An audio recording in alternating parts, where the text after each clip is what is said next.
You hear these statements a lot. Every day something tragic happens. A child dies. Cancer takes another life. An earthquake kills thousands. It forces people to ask the question, if God is loving and merciful, why is there pain and suffering in the world? Well, that's a good question, and thankfully the Bible sheds a lot of light on this subject. Check this out. In the beginning, God created the heavens and the earth. That's the declaration of the very first verse in the first book of the Bible, Genesis.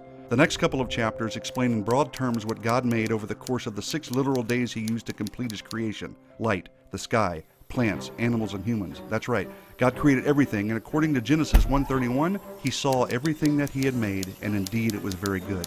That is, it was complete and perfect. There was no death and no suffering. There was no survival of the fittest. Animals didn't attack and eat each other. Adam and Eve, the first 2 humans, did not kill animals for food. Genesis 1:29 through 30 makes it clear that man and animals ate only fruits and vegetables. So the original creation was wonderful, peaceful, without death, full of life and joy, and all enjoying the presence of God, the Creator. So what in the world happened? How did we get from there to here? Well, something drastic must have happened that altered the original creation, and that something was sin.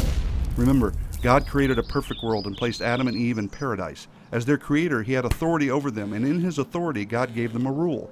In Genesis 2:17, God said, "But of the tree of knowledge of good and evil you shall not eat, for in the day that you eat of it, you shall surely die." Well, Adam and Eve heard the rule loud and clear, but they willfully disobeyed it. They ate from the tree God told them not to. They chose to live by their rules and separate themselves from God. So the Creator kept his promise that punishment would follow their disobedience. With the rebellious act of one man, sin entered God's creation and death along with it. But the effects of sin didn't stop there, because God had given dominion over all of creation to man. In a very real sense, the sin of man affected all of creation. In Genesis 3, we see the beginning of a cursed creation. Thorns and thistles were now part of the world, as well as pain and suffering and death. The world was no longer perfect. It was sin-cursed.